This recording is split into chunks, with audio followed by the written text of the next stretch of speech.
ولې مو د شپې لخوا خوب کې له خولې لاړې ځي؟ د شپې لخوا خوب کې له خولې لاړې تلل د اندېښنې وړ ستونزه بلل کېږي، خو څېړونکي د دغې ستونزې حل کشف کړی دی. مخکې له دې چې نوره ویډیو وګورئ، که زموږ چینل مو نه وي سبسکرایب کړی، چینل سبسکرایب او ترڅنګ یې د ګونګړي نشان ووهئ. په لندن کې د یوې څېړنې له مخې ویل شوي دي چې که څوک له دغه رنګه ستونزې سره مخ کېږي، نو هیڅ د اندېښنې وړ خبره نه ده، بلکې دا د دوی لپاره د زیري، خوشحالۍ او ښه صحت خبره ده.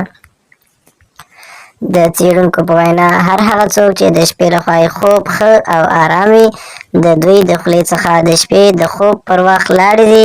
دا په دې معنا چې دوی د خوب اول پړاو کوم ته چې REM Rapid Eye Movement ویل کېږي په کامیاب ډول ترسره شوی، او له دې وروسته سړی په ارام او کلک خوب بیدلی.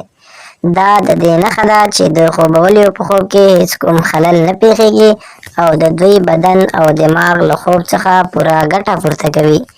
همدا ډول له بل اړخه څېړونکي زیاتوي چې که چاته دا ډول پیښه هیڅ په مخه نه ورځي او یا ورسره په خوب کې داسې کله نه وي شوي، له دې څخه څرګندېږي چې د دوی په خوب کې څه نه څه ستونزه شته. دغه ډوله خلک یا خو پوره خوب نشي ترسره کولی او یا د دوی خوب ارام نه وي.